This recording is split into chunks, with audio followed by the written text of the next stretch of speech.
Have a look at this. Military Rose takes on the horse who was favourite for the Golden Slipper, Solar Charge. Fast on the outside, and Military Rose is going forward as well in the early stages. Obsequious punching up on the inside, but Bowman wants the front on Solar Charge. He allowed her to stride to the front, the favourite. Showing out from Military Rose and Obsequious from Ellen Barry. And then Fit and Ready. Psychologist didn't show a great deal of early pace. She's getting back into the field and she's wide. Jose was next in Triple Crown, just getting a check as the leader slows up in front. Solar Charged. So as they run onto the course proper, Solar Charged is controlling it by a length and a half. Military Rose. Obsequious on the inside third.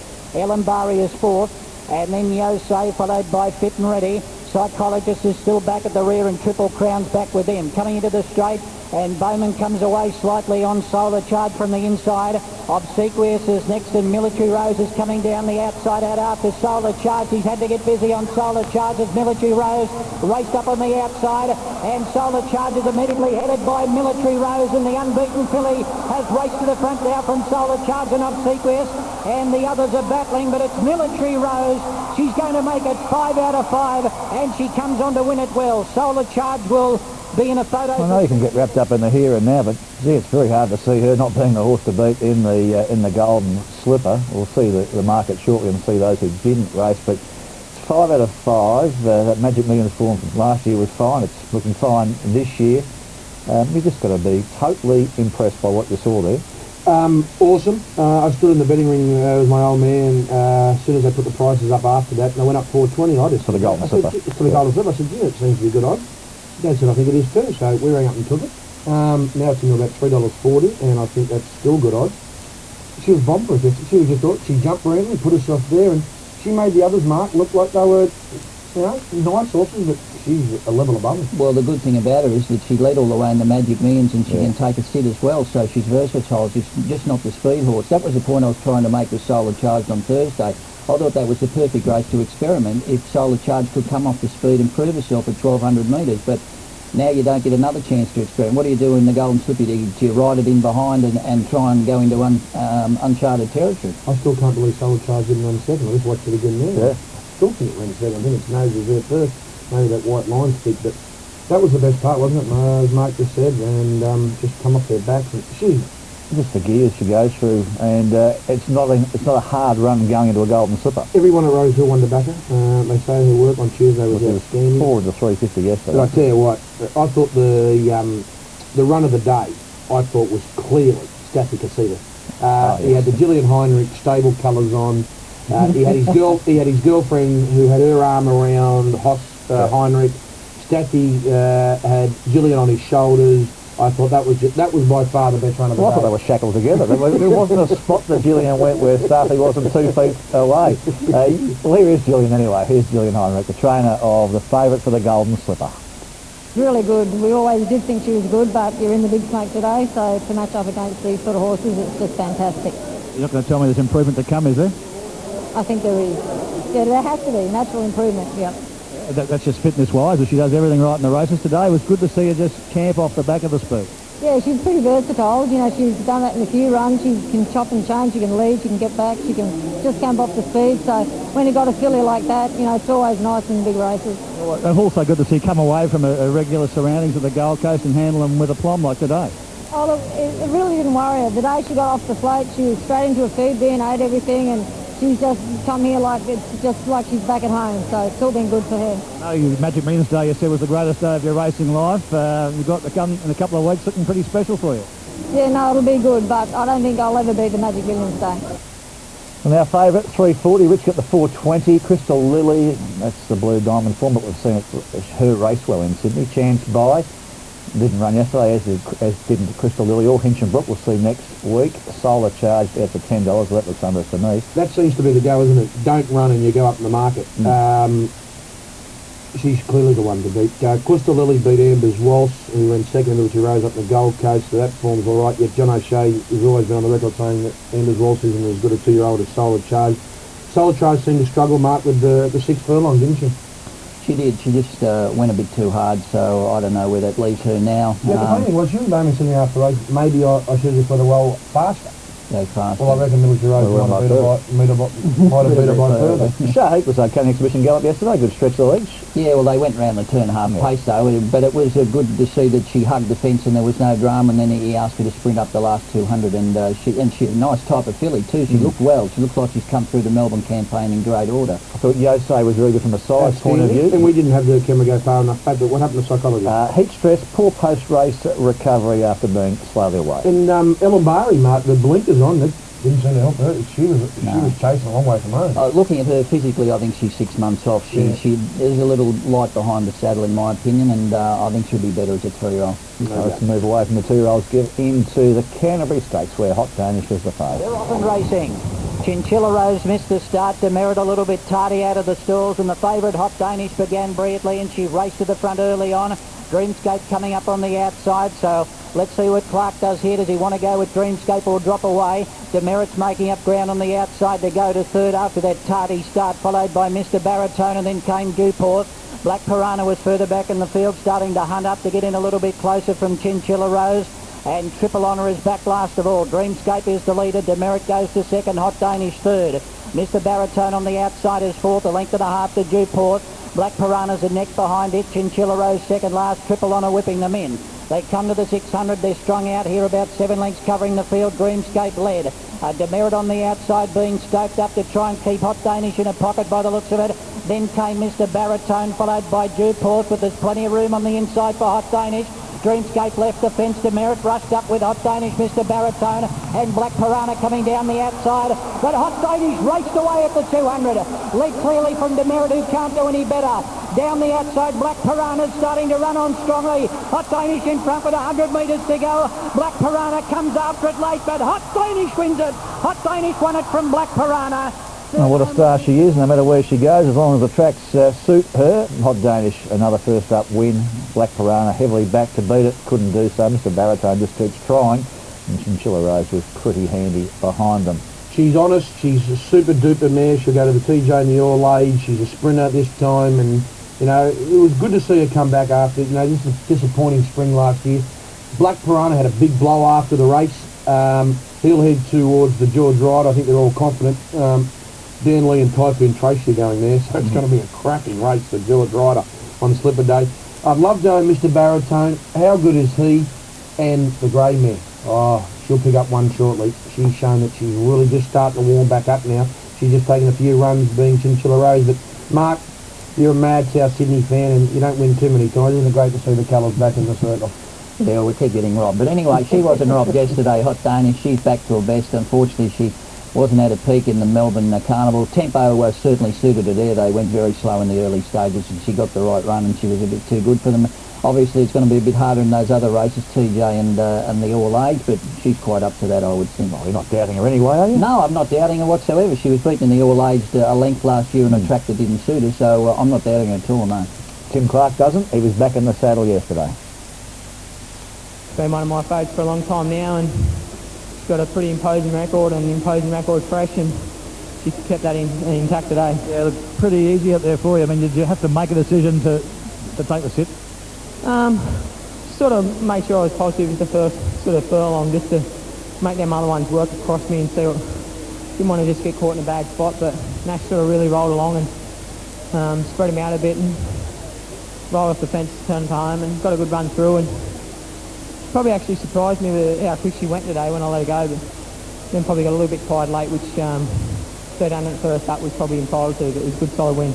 Good solid win for sure. Let's go to the Far Lap Stakes. It's a betting duel here. It was a betting duel between Al Dafra, previously unbeaten, and Tickets back home in Sydney. Quietly midfield, followed further back by Shammer Dashing. Al Dafra is still back near the rear of the field, and Lentini the only runner behind it. 700 to go. Middle mount in front of the Comedian, who's closed the gap. Only about a length and a quarter away. Spacecraft on the inside third. He's had a good run. And then Desperado Sigma. Here comes Ticket starting his run around the outside. El Dafra will latch onto his back. And then came further back Shammer Dashing, and Lentini last of all. Tickets went fast. And Tickets raced to the lead as they run down to the 300. Got away from Desperado. El Dafra is coming down the outside out after Tickets. Ticket's the leader with about 150 to go. Al Dafra on the outside. O'Hara goes for the whip, but it's still got a length and a half to make up. It's coming after Tickets, but Tickets has still got the break on Al Dafra, and Tickets is going to win the money. Tickets goes on to beat Al Dafra and Desperado, and then came Lentini, followed by... Well, home now is Melbourne, but Peter Moody brings it back to where it all started for Tickets, and started from scratch. All the gear came off. The hooks went on Luke Nolan, and he gave it a great ride, aggressive mid-race, and basically got away from Al Dafra and kept that margin. Yeah, I'm not sure what to make, Mark. He was the better horse coming out of the Group 1. He rode him like a good horse. He got away from him, and then Al Dafra closed late. Really only in his first preparation, so it was a good job, but I don't know about the makeup of him. Like Lentini, the grey, the maiden wasn't far off them. Desperado. What do you reckon? Yeah, on his old Sydney form, I think he's a bit better than that. He's probably peaked out now.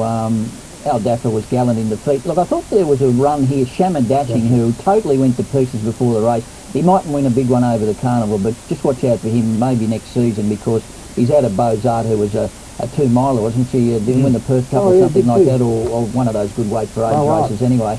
And once it learns to race and settle down, because it was just a muck ladder before the race. All right, that's the main action, or a lot of the action from Sydney yesterday. Let's go to Melbourne. A couple of races to look at here. This was the feature race, the Anniversary Vase. Delayed Reaction hadn't won for 18 months. There's a couple of iffy rides here, pushing the button a bit early. Halfway, settled down fourth on the outside of Delayed Reaction. 2 lengths Baringamar, followed by Gallagher, and then a couple of lengths to Preeminence, and Electromotive is last of all. At the 800 metres now, Dan's Island by a half. Time Matters up second on his outside. Exultastic dropped back 2 lengths away to take third. Delayed Reaction fourth, and Grand Sasso fifth the outside. Baringamar comes on and is 3 wide, starting a quick move as they come up towards the turn. And on its outside, Preeminence has come with a rush as well. Gallagher's right at the tail with Electromotive. Swinging around the turn at the 400 metres. Still Dan's Island had it narrowly from Grand Sasso. Time Matters the middle under pressure.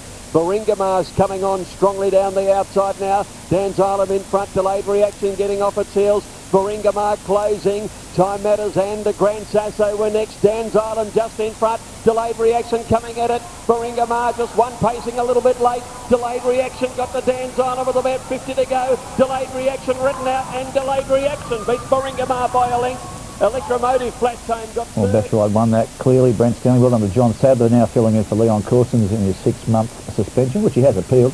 Baringamar got going way too early. Grand Sasso pulled up with some issues after the race, so Chris Simon said it didn't handle the step up in distance to the 1400 metres, but that always hasn't won for 14 months. He's had feet problems. 18 almost 20 months really. They just had the right run there yesterday. Good luck to them. A few of them got itchy pants early, didn't they, mate? And they really set it up. It was a good ride, Brent Stanley. He's really, since he's come back to Australia and based himself in Melbourne, he's really, I think, showing a little bit more maturity in his riding. He's riding well. For sure.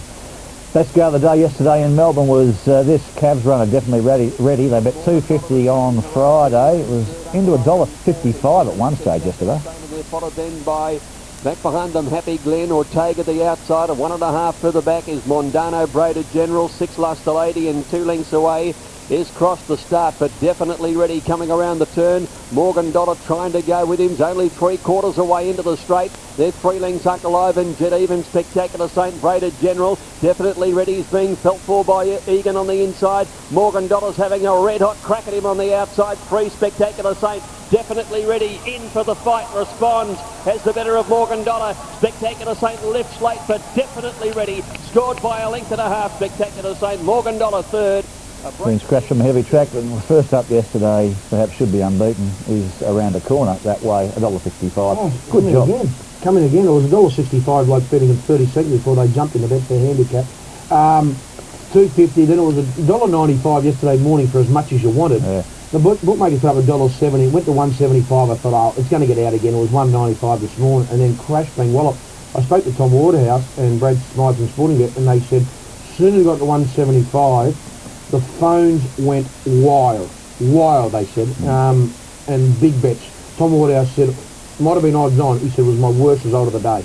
And Brad Smythe said, at Sporting Bet, he said, I had to ring Sully in Adelaide, who was over there sponsoring a race. He said, okay, a couple of bets. He said, oh, that big.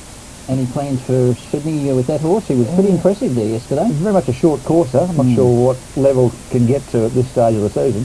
Still, you can Well, much better ride there than on Baringa Bar.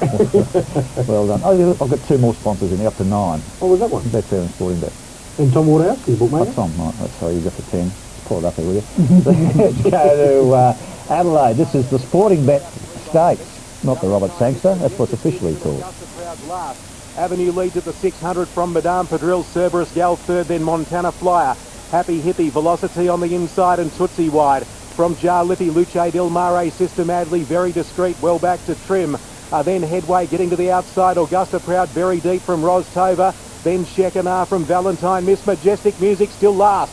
In the straight and the Sangster at the 300. Madame Padrille went up on the outside of Avenue. Here's Velocity in the clear, running on strongly. Then Montana Flyer. Rostover's back to the inside. Velocity hit the lead. Rostover's coming after it on the inside. It's Velocity and Rostover fighting it out. Rostover's come through and hit the lead from Velocity. And Rostover takes the Sangster. Rostover a half length Velocity. Well done here to the team, Steve King and Steve Richards with Rostover, who's a star 2-year-old of the season, gets a Group 1 in the Sporting Bet Classic at $21. Down near the inside, they use all that track there at Morpheville for various reasons. Velocity had its chance, so too Sister Madly. It's been a long ride for Steve Richards with this horse, and the VRC size at 2 was its last win. It's just too strong. Yes, I think she's coming to Sydney for the Galaxy. Yeah, and so they should bring it in. You've got to give credit to Steve Richards. He never lost faith. A few little things went wrong with her, but he stuck solid with her, and a deserved Group 1. She's been good at 2, and now she finally gets one in the autumn as a 3-year-old year. So congratulations to Steve Richards and Stephen King. Well, he's been riding a long time, and that track you just have to try and find some passage somewhere. You don't know what's good, what's bad, but the Adelaide Cup meeting the other day, they were all over the shop, weren't they? I know it's bad, the inside there, and it has been for 20 years, hasn't it? Why is that? I mean, it doesn't make any sense at all. You protect the track for 3 months before the meeting, and then no one wants to go there. Oh, I've never seen a major carnival at Morpheville where they're on the rail. No, it can't be that bad, surely, but obviously it is. You thought that was bad. Have a look at this. See if we go in the Oaks. By 3/4. Second is Furline. A length and a half away. Third is Salinas outside of I'm Discreet. In the centre, Aloha, and deeper out, Small Minds, No Luck from the gate, followed by Shady Grove. And then came next to Ithioga outside, or 3 wide in fact, going up on the outside there of Nakaya from My Mojo's back, and then No Evidence Needed, Absolute Faith from Artistic Rock. Second last is My Emotion and Pins on Ice at the rear. They bunch, 500 metres left to go, the runs are coming. Salinas went up to Furline and Linky Dink, wiped her out, Small Minds. Then Aloha from Shady Grove, I'm Discreet the rails. Coming into it was Ithioga, Artistic Rock right around the outside, No Evidence Needed runs on. And then came My Emotion, and further back to Nakaya at the 300. And in front now, Small Minds hit the lead. Aloha's coming through between runners. Down the outside, running on, No Evidence Needed. And still there, Salinas. It's Small Minds in front. They're coming. Ithioga and wide out on the track. No Evidence Needed. It's still Small Minds in front. This has been a sensational run. 3 wide all of the way, and Small Minds. Yeah, 3, 4 wide. Jane Holland's first Group 1. John Thompson's first Group 1. Well done to Patnack and Nathan with a Cornella there. And Punters would prefer it if No Evidence Needed. Got it, but it's a Patnack Cornella for them. Well done. Things going okay for Patnack. Yeah, I saw Nathan yesterday at Rosalie. He flew in the chopper just after Mark and I had landed. And it was great effort. He puts a hat full of money in, and to Johnny Thompson and all the team at Patnack Farm, and their new racing manager Robert Hartney had a quick input. No, she hasn't started there yet. But look, he had the 3 horses, the rink outside of the 3, but great effort. I never thought I'd ever say Small Minds and Group 1 alongside each other, but you got to get the fairy tales with Tessio, the small owners, I wouldn't say battling, small owners, but you've also got to get the big players winning the big races. And we saw Arrowfield win 1 with Alberta, and Nathan Tickler winning here with this girl, Small Minds. Great effort, and congratulations to Dean Holland too. I never thought he'd. I don't think he ever thought he'd be getting a Group 1 on Small Minds. Well, he was back home yesterday in Adelaide boy, so I'm sure it was great for Dean to win his first Group 1 back home in Adelaide. We're taking a break, but we're coming back with an interesting topic. An email came through this week about some protest decisions during the week. Let's see if there's consistency in the decision-making process of protests. After a break on Racing Review. It's Welcome Gold, the leader, with about 150 metres to go. Still showing out clearly. In fact, I think he stretched his lead here late, Welcome Gold. He's going to lead all the way and go down to win it. Knight of the General will just get second in front of Rare Advice.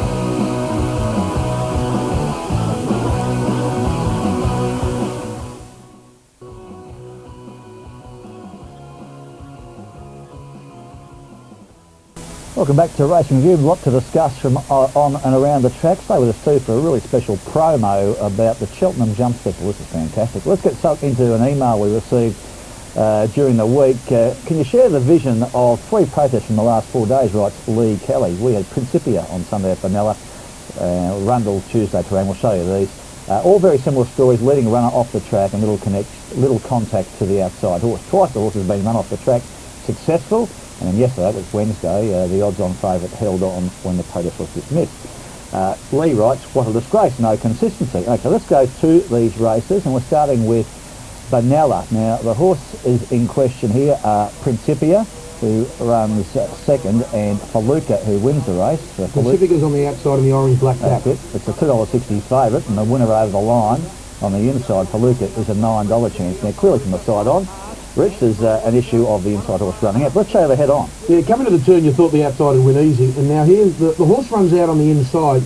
Now, everyone reads it differently. It doesn't touch you, think, hang on, it's going to be dismissed. But then you look at the other thing, you say, hang on, if it doesn't run it out, and it's got to run in a straight line, won't it finish further up? I'm not a steward. I would have dismissed it, but...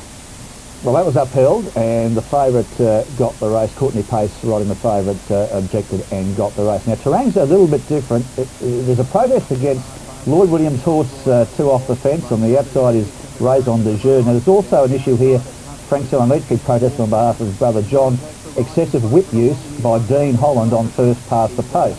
Now, Dean was subsequently fined $300 for using his whip on 9 occasions, 4 more than permitted before the 100-metre mark. He's not too shabby in the finish either. Let's have a look at the head-on of this. It's Rundle the inside for Lloyd Williams, who was the $1.60 favourite, and on the outside is the 30-1 chance Raison de Jeu. Yeah, Bookie's probably hoping for the uphill verdict. He might have got over a little bit excited with the whip there, Mark, but he runs him out there. Well, I would have dismissed the one before, and I would have dismissed that one as well. I doubt we'll ever get the case of a protest being upheld for overuse of the whip. There was one in Queensland a while ago. The first one that happens, it'll be on the front page of the papers. I think we've said it, the majority of people in racing have said it from day one, that I think the whip rule is unenforceable. We'll get to that shortly, but just on the protest, those 2 first cases we've just shown you, Mark, very similar with opposite results. Yeah, absolutely. I watched that Rundle race live, and originally when I watched the side on, I thought, oh, there's a case, and then you look at the head on and there's no bumping. I certainly would have dismissed the second one. First one was pretty similar. I think he got outside it and shifted with it, so yeah, I'm a bit 50-50 with him, I must admit. Well, I was against this one. This is from Betfair Park on Wednesday. Horse who runs second here, of course, is Mr. Riggs, the $2.15 favourite. Family Bliss, Nikolic, first over the line here, $3.60. Now, we'll show you the head on here. Now, this horse on the outside, Mr. Riggs, had 400 metres to run past the horse on the inside. There's a contact 40 metres from the winning post here. Yeah, well, he does take him out, 10? And he keeps getting further out. Well, hold your horses here. He takes him out further. And I'd like to think I'm an honest person, so I'll declare my interest now. I was punting on the race, and I did have something on Mr. Riggs, and I'd written it in my minus column. I thought the decision, considering I was on Soir-Cher when they upheld the protest at Planche, I've now ticked back and said, God bless you. But I think it should have been... Well, Mark's independent on this one. Well, I think he stopped riding on the second horse there close to the line, and then got another whack, but I'd like to line up, obviously the stewards got a better lining up of when that incident occurred, but he did seem that the outside jockey did have to check what he was doing and stop riding, and there was only people in it. He did run the horse off 10, and what Danny tried to do, what everyone tries to do, Danny was trying to say, hang on, that horse kept running away from him. Well, he wouldn't have to run away from him if he went straight. I think the case from Wednesday was also highlighted why you watch TVN, because the banter between Nikolic and Curry was terrific. Outstanding, and Danny was trying to get Luke to admit to something that never happened, and that's the art of, honestly, I honestly thought I was watching one of those old shows, Matlock.